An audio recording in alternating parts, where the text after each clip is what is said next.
familiar por A.W. Pink.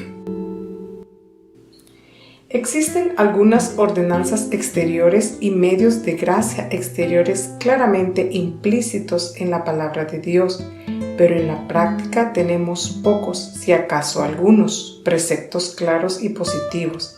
Más bien, nos limitamos a recogerlos del ejemplo de hombres santos y de diversas circunstancias secundarias. Se logra un fin importante por este medio. Es así que se prueba el estado de nuestro corazón. Sirve para hacer evidente si los cristianos descuidan un deber claramente implícito por el hecho de no poder cumplirlo. Así se descubre más del verdadero estado de nuestra mente y se hace manifiesto si tenemos o no un amor ardiente por Dios y por servirle. Esto se aplica tanto a la adoración pública como a la familiar. No obstante, no es difícil dar pruebas de la obligación de ser devotos en el hogar. Considere primero el ejemplo de Abraham, el padre de los fieles y el amigo de Dios. Fue por su devoción a Dios en su hogar que recibió la bendición de «Porque yo lo he conocido, sé que mandará a sus hijos y a su casa después de sí, que guarden el camino de Jehová, haciendo justicia y juicio». Génesis 18:19.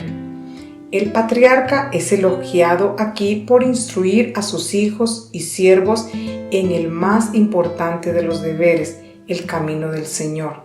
La verdad acerca de su gloriosa persona, su derecho indiscutible sobre nosotros, lo que requiere de nosotros.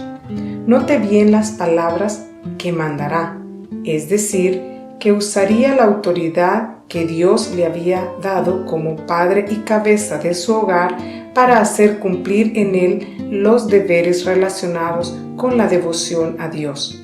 Abraham también oraba a la vez que enseñaba a su familia. Donde quiera que levantaba su tienda, edificaba ahí un altar a Jehová. Génesis 12:7 y 13:4. Ahora bien, mis lectores, preguntémonos: ¿somos simiente de Abraham?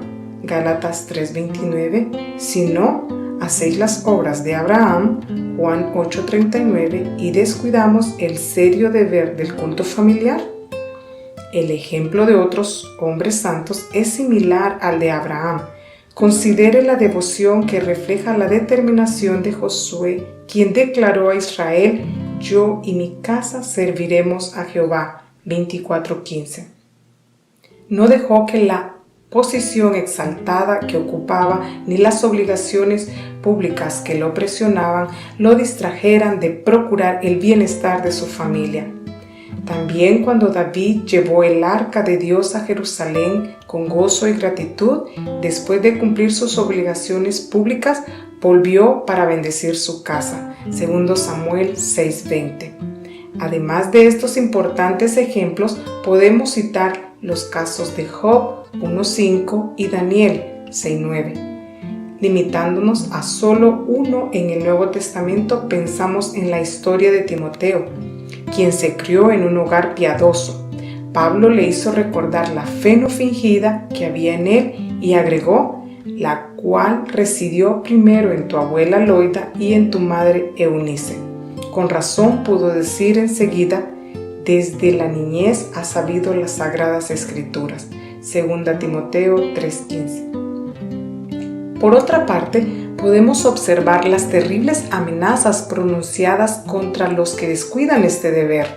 Nos preguntamos cuántos de nuestros lectores han reflexionado seriamente sobre estas palabras impresionantes. Derrama tu enojo sobre las gentes que no te conocen y sobre las naciones que no invocan tu nombre. Jeremías 10:25.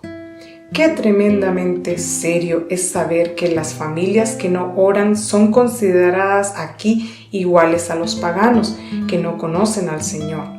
¿Esto nos sorprende?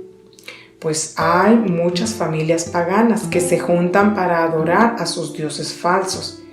¿Y no es esto causa de vergüenza para los cristianos profesos?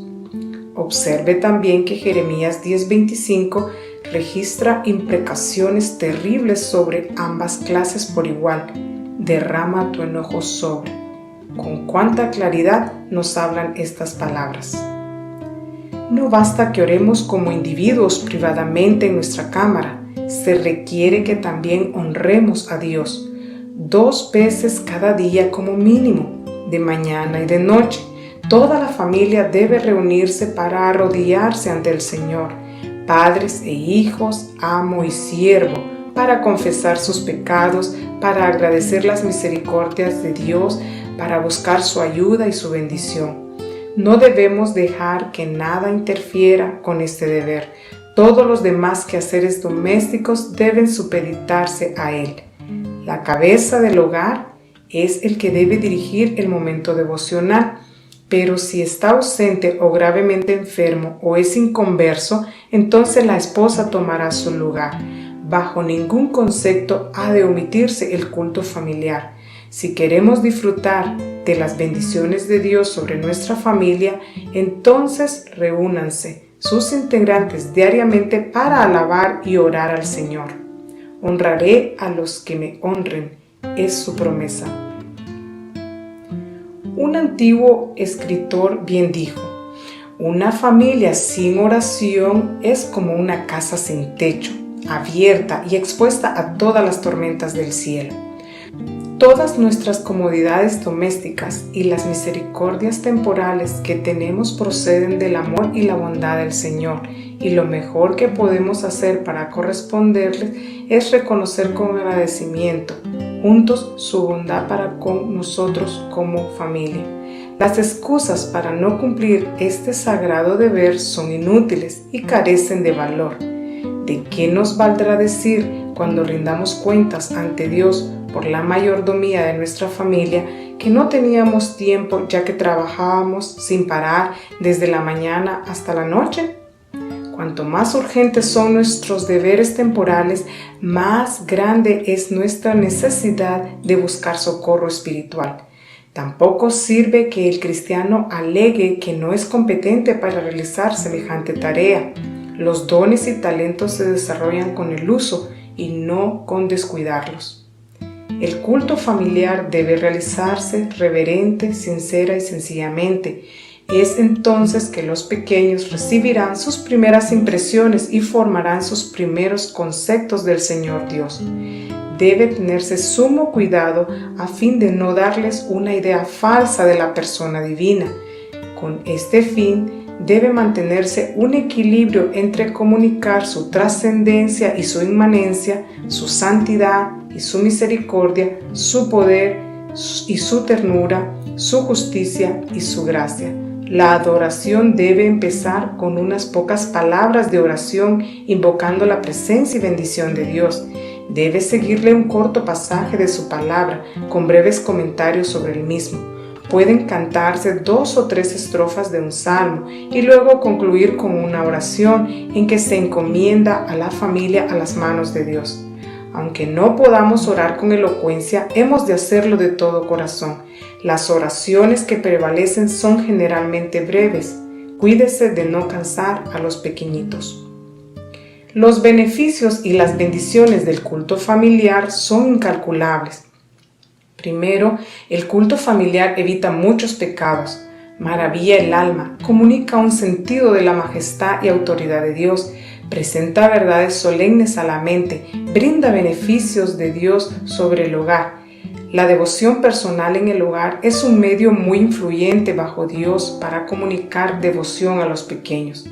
Los niños son mayormente criaturas que imitan a quienes les encanta copiar lo que ven en los demás.